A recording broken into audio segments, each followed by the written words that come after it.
Hi, I'm Blair Whittington, and I will be discussing a DNA footprinting experiment performed by Richard Gorse and colleagues in order to assess the role of the RNA polymerase alpha subunit in up element recognition.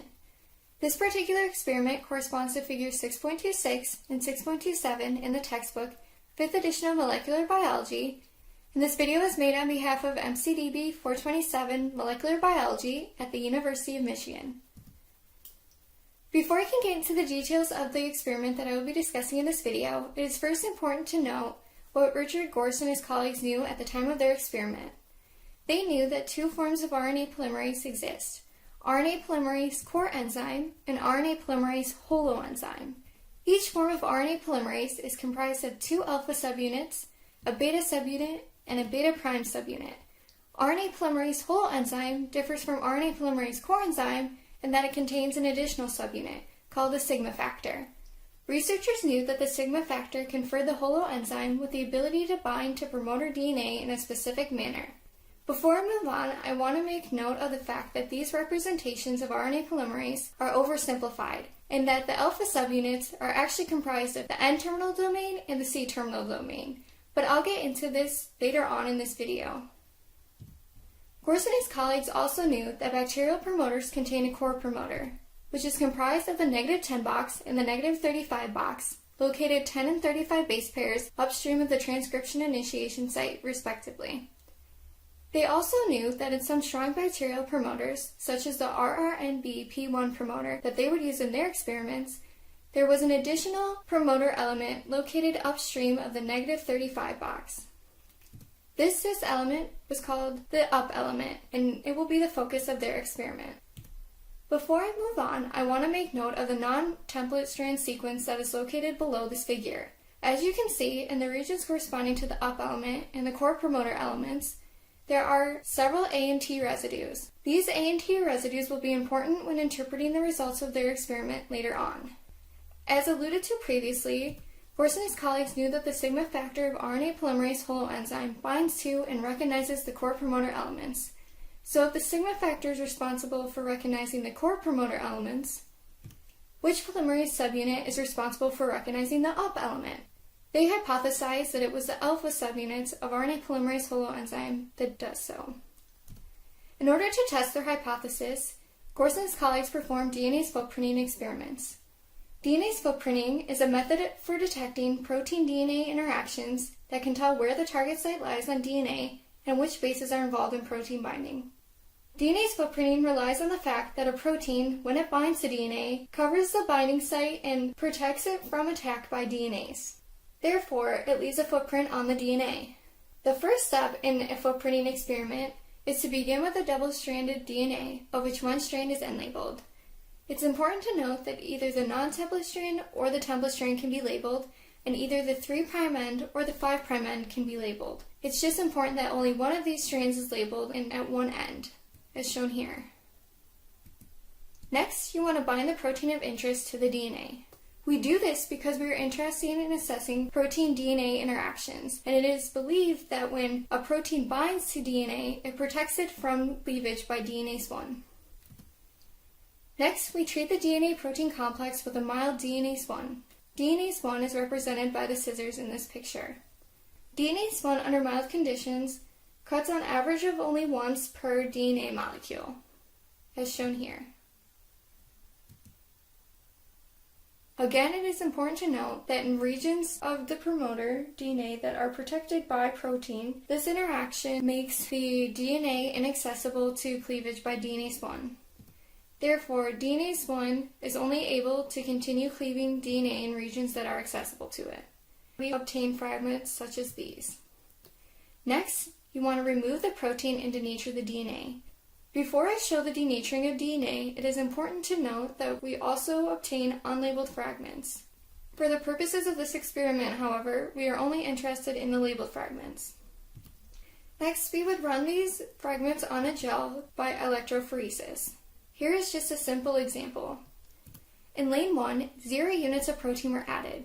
Therefore, this lane represents the cleavage pattern we would expect to see for naked DNA.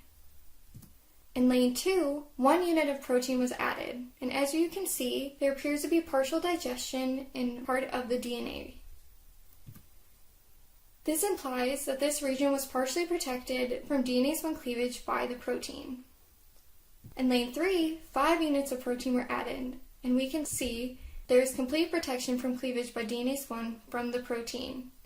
Therefore, this suggests that the protection of the DNA is dependent upon the concentration of the added protein, and that the footprint represents the region of DNA protected by the protein and can therefore tell us where the protein binds. Now that we understand the basics of DNase footprinting, we can get into the details of Gorse's experiments. He began by labeling the 5' end of the template strand from the RRNB-P1 promoter, as shown here. Again, it is important to note that they chose a RRNB-P1 promoter due to the fact that it contained an up element. Next, they mixed with purified alpha dimers to initiate binding to promoter DNA. They would partially digest the complexes that formed with DNase 1, and we would obtain these fragments. It's important to note that we also obtain unlabeled fragments, but again, for the purposes of this experiment, we're only concerned with the labeled fragments. That's why these fragments are shown. Next, we would run these products on a sequencing gel and then look for regions of the promoter that are protected. Here are the results of their experiment. In lanes 1 and 2, no protein was added. Therefore, within the context of this experiment, that means that no purified alpha dimers were added. Therefore, these lanes represent the cleavage pattern we would expect to see for naked DNA. I want to draw your attention to the region which lies between -37 and -59. Here we appear to observe little to no cleavage. Why is this the case? This is actually due to the alternating tracks of A and T residues that I alluded to previously. These A and T residues are acting to reduce the cleavage by bending the naked DNA in such a way that it is no longer accessible to DNase 1 digestion. Therefore, it appears as though this region is being protected even when no protein is added. In lanes 3 through 6, increasing concentrations of purified alpha dimer were added. Here we observe a region corresponding to that which lies between -37 and -59 that has little to no cleavage. Gorse and his colleagues knew that this region corresponded to the up element.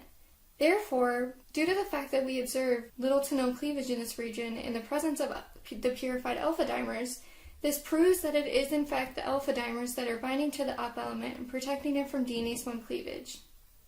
Before I move on, there's one more thing that I want to make a note of.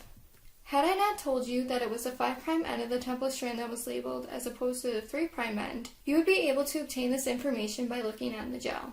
This is due to the fact that the smallest fragments, which run towards the bottom of the gel, are cleaved at regions closest to the 5' end of the template strand, and those that are longer and run towards the top of the gel are cleaved in regions that are farther away from the 5' end of the template strand. Therefore, we know that it is the 5' end of the template strand that is labeled as opposed to the 3' end.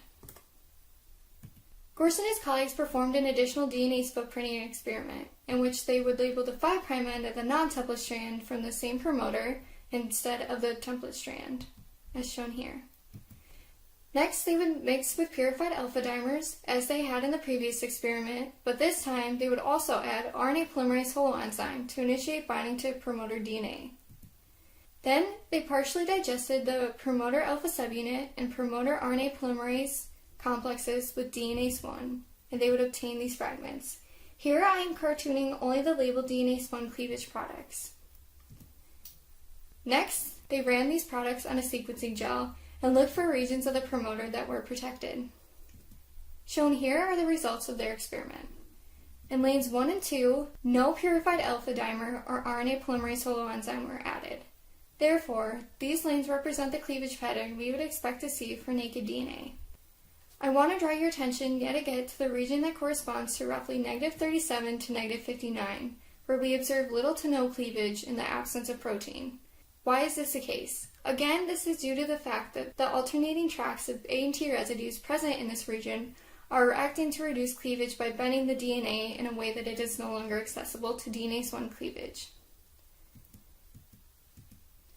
Lanes 3 through 6 represent the footprinting experiment performed when increasing concentrations of the purified alpha dimers were added. Again, we appear to observe little to no cleavage in the region which lies between -37 and -59, a region that Gorse and his colleagues again knew corresponded to the up element. Therefore, due to the fact that we observe a protected region in the presence of the purified alpha dimers, this proves that it is in fact the alpha dimers that are binding to and protecting the up element from digestion by DNase 1. Lanes 7 and 8 represent the footprinting experiment in which RNA polymerase holoenzyme was added. Again, we observe little to no cleavage in the region corresponding to the up element. We also observe an additional area of protection corresponding to the region that lies between -37 and -35. Gorse and his colleagues knew that this particular region corresponded to the core promoter. Therefore, in the presence of RNA polymerase holoenzyme, the sigma factor is binding to the core promoter, and the alpha dimers are binding to the up element, each of which is serving to protect these regions from cleavage by DNase 1. Again, had I not told you that it was the 5' end of the non-template strand that was labeled as opposed to the 3' end of the non-template strand, we would be able to infer this information from the gel. This is due to the fact that the smallest fragments, which again run towards the bottom of the gel, are cleaved in regions that are closest to the 5' end of the non-template strand, whereas the longest fragments, which run towards the top of the gel, are cleaved in regions farthest away from the 5' end of the non-template strand. Therefore, it is the 5' end of the non-template strand that is labeled in this particular experiment. One last thing that I want to draw your attention to on this gel is the regions I highlighted in lanes 1 and 2 and 7 and 8. In lanes 7 and 8, we appear to see increased cleavage when comparing this region to that found in 1 and 2. Why is this the case? This is actually due to the fact that this region corresponds to a hypersensitive site. Hypersensitive sites can be attributed to a change in the conformation of DNA, which makes it more accessible to DNase 1 digestion, hence why it appears as a thicker band on the gel. This makes sense because in lanes 7 and 8, RNA polymerase holoenzyme was added. Therefore, we get the conformational change in DNA, which is caused by the sigma factor binding to the core promoter, in addition to that which is caused by the alpha dimers binding to the up element. The data I just described show that the alpha subunit of RNA polymerase binds to the up element. We now know that this is the C-terminal domain of the alpha protein. The N-terminal domain and the C-terminal domain of alpha are distinct domains that are tethered by a linker. The N-terminal domain associates with the RNA polymerase core, whereas the C-terminal domain is a DNA binding domain that specifically interacts with the up element when present on the promoter. This helps in the recruitment of RNA polymerase to the promoter and results in enhanced transcription. Thank you for watching, and I hope this video aids in your understanding of these figures. As always, go blue!